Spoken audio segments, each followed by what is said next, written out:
Welcome to Randall's Retro Rewind. In this video, we are going to be reviewing Bust-A-Move 2 Arcade Edition. Is a puzzle game that was released on the Neo Geo Arcade, Game Boy, Nintendo 64, PC Computer, PlayStation 1, and the Sega Saturn in 1995. The game is originally named Puzzle Bobble 2 in Japan because it's connected to the Bubble Bobble series released on the arcade, Sinclair ZX Spectrum, Commodore 64, Famicom Disk System, Nintendo Entertainment System, Sega Master System, Apple II, Amiga, and Sony MSX2, just to name a few, but was renamed to Bust-A-Move for international audiences. The game has one of the worst cover arts I have ever seen, and that says a lot because there are so many games with bad cover art, especially NES and Master System covers. I do have fond memories of Bust-A-Move, though, because there is a donut shop in the town I grew up in where the majority of my family still lives, called Popular Donuts. Shout out to the best donuts in the Tri-Cities. I miss you, Popular, and can't wait to visit your glorious establishment again when I come to visit. They had a 4-slot Neo Geo multi-video system, or MVS for short, that had Samurai Showdown, Blazing Star, Metal Slug, and Bust-A-Move. That was Corri's first introduction to the Bust-A-Move series, was through Popular Donuts arcade cabinet. Except they no longer have the cabinet in their establishment because some punk kid decided to break the power cable and they took it out. Fond memories, though. Now that tangent is over, I want to take some time to go over how horrible this cover art is. The art shows a person's face that is either stuck or reflecting off of bubbles. The poor soul has 2 matchsticks forcing his eyes open, and his face looks like he's being tortured. This cover art is more of an advert against addictions, as it has the phrase, "so addictive it should be illegal." I remember looking at this cover art when I was a kid and the game was released, and I had no interest in the game. The cover art was horrible marketing for the game, and it does not show you anything about the game. The concept of the game is simple. You navigate the arrow on your launcher at the bottom of the screen, and you launch the colored bubbles into an array of bubbles above. Each color bubble contains a different enemy from the Bubble Bobble series. If you get 3 or more of the same colored bubbles connected, then they pop. If you have different colored bubbles below a series of bubbles that you pop, those bubbles will fall off the screen. You get more points by having the bubbles fall off the screen compared to if you pop them. The objective of the game is to clear all of the bubbles off of the screen before the time runs out. Each level is different. There are some levels that are more challenging, while others are easy to beat if you pay attention to the arrangement of the bubbles. You will find a secret to beating the level quickly. I know I shocked Corri on 1 or 2 levels because of how quickly I beat them. There were times she asked, "Was there some sort of secret objective I didn't know of?" I was like, "No, I just happened to find how to clear the top off." There are multiple game modes to choose from. You have the regular game, and you have time attack. Under the regular game, there is the puzzle game, player versus computer, and player versus player. With puzzle game, you are placed on a board, and you are given 2 paths to choose from. Each path leads you to a level that is named after a letter in the alphabet. Each level has 5 puzzles that you need to solve on them. Corri and I were not able to make it far because this is an arcade game and it is designed to be a quarter muncher. The maximum number of credits you can give yourself is 9, and this game is designed to eat up more than $4.25 for each hopeful player. The first level you play gives you a guide that shows you where the bubbles are going to land, or how they're going to ricochet off the side walls and then land. But once you beat the first level, this guide is gone, and that is where the challenge really begins. There were many times Corri and I would do our best to line up the shot, fire, and find ourselves saying one of the following phrases. Crap, that's not where I wanted you to go. Well, that was a dumb shot. No, that's not where you were supposed to go. Or quite simply, crap. Time attack can be played, one player or two player, and the objective of this version is to clear the board with the fastest score. You set the winning score and the winning margin. If either player is unable to clear the board, the game still continues while the other player works to clear their board. The last mode I'm going to cover is the player versus player mode, simply because the player versus computer plays identically to this version, only you get to play with someone else instead of the simple AI, if that is even what we want to call it, AI. In this mode, you play against another person, and like the time attack, your objective is to clear the board before your opponent. If you pop bubbles that cause other bubbles to fall, then random bubbles are added to the bottom of your opponent's screen. This adds a level of challenge and can lead to some hurt feelings depending on how many bubbles you send over and the frequency in which they are sent. If one player begins clearing the board quickly, it is almost impossible for the other player to recover from the garbage that is being sent over. You can also lose by getting the bubbles to reach the bottom line, which basically crushes your poor little dinosaurs, dragons, whatever they're called. And if that happens, you then become your opponent is the winner, and unfortunately you are the loser.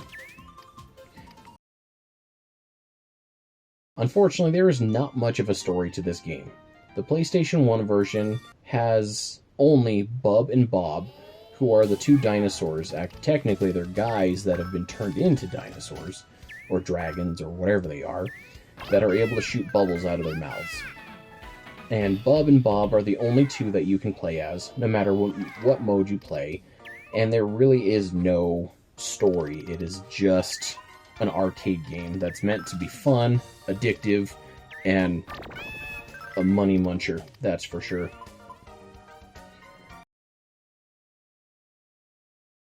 The only characters you play as are Bub and Bob, which Bub is the green dinosaur and Bob is the blue dinosaur. And I'm not sure if there are any other characters, because the way Corri and I have played, those were the only two people we ever saw. Maybe if you did the player versus computer, you might have some different opponents. I do know in the actual arcade version on the Neo Geo cabinet, there was some semblance of a story that came with it, and the opponents that you played against were monsters that you saw in the Bubble Bobble series. And there is if you made it all the way through the puzzle mode to the very end, it unlocked some sort of secret, but Corri and I could never get there, so I can't tell you what that is.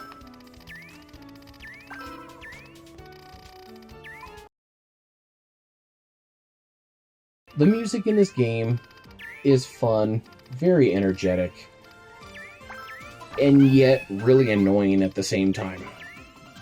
There was some of this music that just felt like it belonged in a after-school prime-time cartoon special back from in like the 1980s, 1990s, and I think of like Speed Racer and Sailor Moon and some of those other types of anime that I would watch when I was a kid, that this music sounds just very symbolic of that era. And there's only a few tracks that play. I'm not exactly sure how many, 3 or 4 possibly.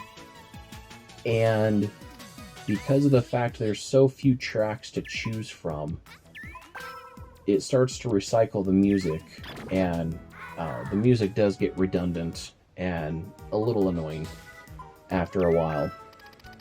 I know this technically has nothing to do with music, but it is a sound effect, which I'm going to lump it into this as well, that there is a sound that is made in the game when you select whether you're going to start game, do time attack, or options. So any of those 3 selections from the main menu. And the noise that comes out sounds like some sort of crossbreed between a chicken and a baby pterodactyl. That is so unsettling to hear that the very first time Corri and I heard it, and mind you, we had a toddler we were trying to put to bed at the time, that noise came out, and my first thought was, oh, please don't let that disturb the baby. We did decide to turn the audio down, or the volume on the TV down after that, because we didn't want to have to deal with that again. The graphics of the game are cartoony and childish, and if you look close enough at the bubbles on the screen, you can see that some of them have moving parts inside them, and that's how you can tell some of the enemies if you're familiar with the Bubble Bobble series. One of the ones I remember, and I don't know the names of any of these guys, but there's one like boxy looking dude that's got feet, but then also has a wind-up wheel on his back. He's one that you can actually see the wind-up wheel spinning when he's inside his bubble. But I will say that the graphics, sadly, even though they were cartoony, did not age very well. They seem really pixelated. And we had just done Ariel the Little Mermaid on the Sega Genesis that came out in 1992, and this game came out 3 years later in 95, and the Genesis had better graphics in Ariel than this game has. The pixelation is really what makes the graphic quality so poor. And so, aside from Bub and Bob and their little bubble launching mechanism that's down at the bottom of the screen, everything else is really just kind of poorly done. And I guess one of the things I would say is, to the benefit of the game, is that being able to see some of the different enemies inside the bubbles was a really nice touch. But the backgrounds, from the research I had done, the backgrounds in the North American version were not the ones that were in the original Japanese version. The Japanese version, the backgrounds looked a lot like some of the Bubble Bobble levels, but some of the backgrounds I saw, you had the one that comes to my mind, it seriously looks like some sort of Bavarian Christmas town that you would see in like a Hallmark movie, and I'm pretty sure there was some sort of like beach scene in the background on one of the levels, and so it almost looks like for the American version, they just took random stock images and said, this looks good, let's slap it on the back. And so, sadly, I don't think it did it justice.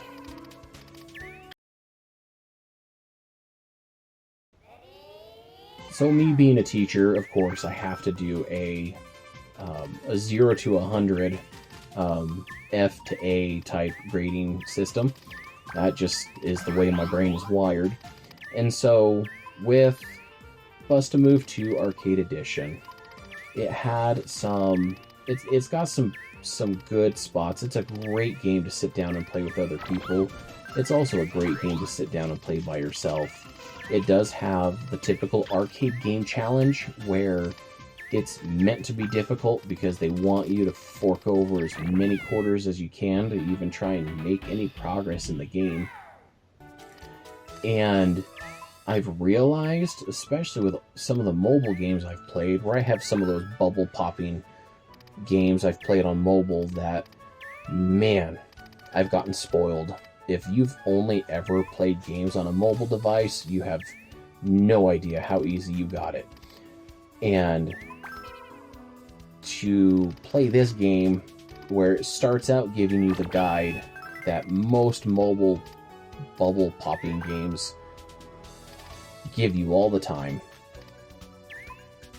You know, it lulls you into this false sense of comfort, and then once you beat the game and you're feeling pretty confident about yourself, they instantly pull the rug out from underneath you, and you're sitting there dazed and starry-eyed looking up going, well, how am I going to make this work? So it does have a level of challenge that you don't find in a lot of games like this one. And it is still it's a very fun game to play. And if you can, you know, get past the music or maybe just turn the volume down, I could see myself playing this game for hours. Probably never getting anywhere, but I could see myself playing it for hours. And so ultimately I would give this game a rating of 80 out of 100 because it is a fun game. Graphically, musically, it has a lot to be desired. And the fact that there is no like real story or purpose behind the game, I wish they had some sort of story that went along with it. The game definitely could have had a higher score if it had some of those other components in it.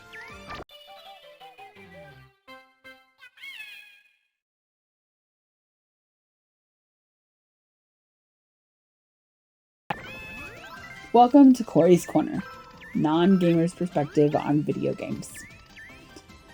This go around, we played Bust a Move 2, and I got to play. It was fun. We did 2 players, so we were playing against each other for a portion of the game, and I'm not competitive at all. Yeah, this game brought that out. But it was fun. Easy to get confused of which bubble I was getting ready to shoot, especially when he was beating me. But it was still a lot of fun. Then we decided to do the story mode, and that was not as fun. I liked playing against him. But the groans of, oh, that's not what that was supposed to be, and shoot, and wait a minute, there's a lot of that. And watching him do that and struggle was fun. And then at one point in time, he had aimed his bubble at one spot, and it went to a different spot, but it was an even better spot, and he totally cleared the board. And he was like, whoa! And I was like, you didn't mean to do that, did you? Like, nope, but I just totally gave myself away. I should have kept quiet. It was funny. We got some good laughs out of it. I would highly encourage everybody to try this game. In fact, most of you probably have on your phones. I know that there are many versions of this type of game on the phone. But it was fun being able to play the 2-player and play against each other, and I would definitely encourage you to do it. Well, I hope you enjoyed this review, and now I'm going to use the Wheel of Names to decide what game are Corri and I going to review next. So the wheel is spinning. This will determine what console we're going to play on. Oh, it squeezed onto Nintendo. Alright, so what Nintendo game are we going to play? I'm going to go ahead and open that wheel. We'll get it started. And the game we're going to review is Chip and Dale Rescue Rangers. So I hope you guys look forward to seeing that one in the future. Until next time, everyone, be kind and rewind.